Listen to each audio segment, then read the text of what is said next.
Alrighty, well, welcome to Unit 7, Inference from Means, and I know you can't see my beautiful face, but I promise it's there.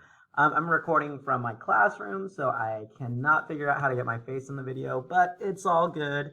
Let us talk about inference from means instead. Well, when we were dealing with inference for proportions, we were able to use a normal model since we could verify that the sampling distribution of the sample proportion was approximately normal by large counts, right? We checked that both the success and failures were at least 10 in order to use a binomial approximation of a normal model. Well, when we're estimating means, instead of just estimating one parameter, so instead of using p hat to estimate p, now I'm estimating two parameters. I'm using x bar to estimate mu, and I'm going to use the sample standard deviation to estimate sigma, the population standard deviation.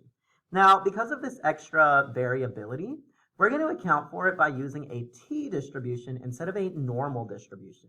Now, this is a family of curves, just like our normal curve. And for example, we worked with a uniform model as well. And we'll also work with a few other types of density curves in the future units. But we are going to use this t-distribution that depends on the degrees of freedom. So as we can see here, it varies depending on the degrees. So t-distributions have more area in the tails when compared to normal distributions. So here are just four key things for you, are that first and foremost, they are similar in shape to a normal curve. Secondly, you can see that there's a little bit more spread when compared to the standard normal. So the standard normal here is the purple curve, and then red is 2 degrees of freedom, blue is 9 degrees of freedom. You can see that the tails tend to have more area underneath them. And then also, they are all centered at 0. Again, thinking of the standard normal, the standard t. And as the degrees of freedom increases, we closely approach the normal model.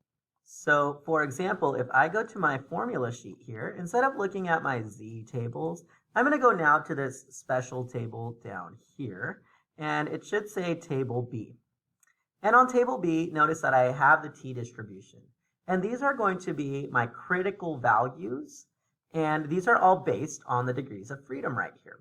And so if I go down here to the confidence level, remember we've used 90%, 1.645, 95 is 1.96, and 99 is 2.576. So we're used to the standard normal curve. But the t-distribution curve has each of these unique values dependent on the degrees of freedom and the level of confidence. So I will show you how to use those shortly. So that is just a little bit to calculate the degrees of freedom. We're going to use n minus 1 to determine the degrees of freedom. And the way I like to think about it is, let's suppose you have a sample size of 5. You have 5 friends who are trying to sit in 5 chairs. Well, person 1 goes first. They have 5 options. Person 2 has 4 options, and so forth. The second to last person has the last illusion of choice here, basically. That second to last person has only 2 seats remaining, but they can choose. The last person is going to sit in the remaining seat. And that's this idea of degrees of freedom, is that as these variables vary, we can try and predict what they'll look like in the long run using this degrees of freedom curve. So when we want to estimate the true mean characteristic of a population, or the true average, we'll use our sample data to construct a one sample t-interval for a population mean. So we're still only going to deal with one sample. Now we're looking at quantitative data instead of categorical. And since I want to estimate, we're going to use an interval. Now we're still going to use the panic, and we'll still use our state for the parameter, the plan for the assumptions and name, the do for the interval calculations, and the conclude for the conclusion. Well, lucky for us, not much changes. So our statistic, x bar, aims to estimate mu. Then our standard error, again, if I go to my formula sheets here, I'm looking at one population for means. I'm going to use this as my standard error. So that is where I will get this formula from. The only extra step is that when I check my conditions, I still need random, I still need 10%, but the normality condition for our sampling distribution can be met if the population is normal, which will be easiest because that means it's stated. The central limit theorem, which means our sample size is at least 30, or if our graphical display shows an approximately symmetric distribution with no outliers or extreme skewness. So everything else, though, will stay the same. So let's take a look here at our South African household. How many students live in a South African household? Well, to find out, we collected data from an SRS of 48 out of the over 700,000 South African students who took part in the Census at School survey project. The mean number of people living in a household was 6.208 people, with standard deviation 2.576. Let's construct a confidence interval to estimate the parameter. Well, remember, since I'm not given the level of confidence, we'll assume it's 95%.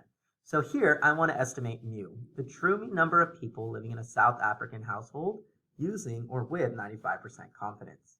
Now, in my plan step, I'm going to just talk about what's been given to me. I know I have a sample of 48, my sample average, and my sample standard deviation. Now here, I said I used an SRS of 48 homes. Well, it should have said 48 students, but I hope you all can forgive me. It says an SRS of the 48, so it should say an SRS of 48 students. Next up, I can assume that 48 students is less than 10% of all students, as I'm told, of over the 700,000 South African students. And here, the normal model is appropriate by the central limit theorem since our sample size of 48 is at least 30. Now, since my conditions are met, I'm going to use a one sample t-interval for the population mean. So far so good. The only difference has been the normality condition. Well, now when I calculate my degrees of freedom, n minus 1 is going to give me 47. So when I go to my t table here and I look at my t values, well, you'll notice that the degrees of freedom start from 1 up to 30, because after 30, we can basically rely on the central limit theorem and use our calculator for closer approximations. Well, notice that I have 40 and I have 50, and because we're trying to be conservative, whenever you have a value that is not on your t-table, you are just going to round down. So I know there's a lot of rounding in this class, but since we have 47 and we're going to be conservative here, we're going to use 40 as our degrees of freedom, for the critical value at least. So I want 95% confidence, this right here, with 47 degrees of freedom, but we're going to use 40. So I'm going to use this critical value here of 2.021 in my confidence interval formula. So when I go here to x bar plus or minus t star times our standard error, I've got my average and I've got everything else for my plan step. Here, the 2.21, again, this comes to us because I'm using 40 degrees and 95% confidence. I'm rounding down. From there, again, like I said, just take it piece by piece. We calculate our standard error. Next, we calculate the margin of error. We add and subtract that, and we get that our interval, we get that I'm about 95% confident the interval from 5.4566 people to 6.9594 people captures the true mean number of people living in a South African home. Now, since all my conditions are met, I can generalize these results to the homes of the 48 students. Sampling without replacement is okay, and I can use a normal model for my sampling distribution of x bar, since it should be approximately normal by the CLT. So all of our conditions are met. These results seem to be verifiable for our students living in South African homes. Now, we're going to use our interval here to debate this claim. A researcher suspects that the mean number of people living in a South African household is 7.4. Looking at our interval, that's not very likely. 7.4 seems to be drastically different than what we calculated, so I would say no. 7.4 is not included in the interval, so we do not have sufficient evidence that the number of people living in a household is about 7.4 people. Again, it's not in our interval, so we don't have reason to believe that it's a probable or likely value. Okay, so go ahead and look here. We have this example from the 2013 AP Statistics exam. So go ahead and pause the video now and try doing this one on your own, again, using our panic model and our state plan do conclude. So pause and go ahead and try this one out. All right, so we look here. I want to estimate mu, the true mean lead level of crows in the region, using 90% confidence. Again, in my plan step, I'm going to just summarize what they gave to us. What I do want to check is that we had a random sample of 23 crows from this region. It is reasonable to assume there are at least 230 crows in the region. And here, the normal model is appropriate since the sample data is approximately symmetric. And you might be thinking, wait, Mr. Pinto, this looks slightly skewed to the left. And you wouldn't be entirely wrong, but what we're going to call symmetric here is if we see no evident outliers or any extreme skewness.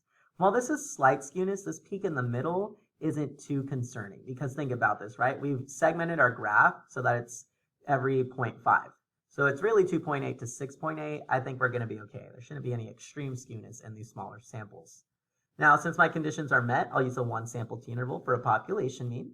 I then calculate my degrees of freedom using n-1 with 22. So I am now looking for 90% confidence and 22 degrees of freedom. So when I do this calculation, here is 90 degrees, 22 degrees of freedom right here. So my critical value will be 1.717.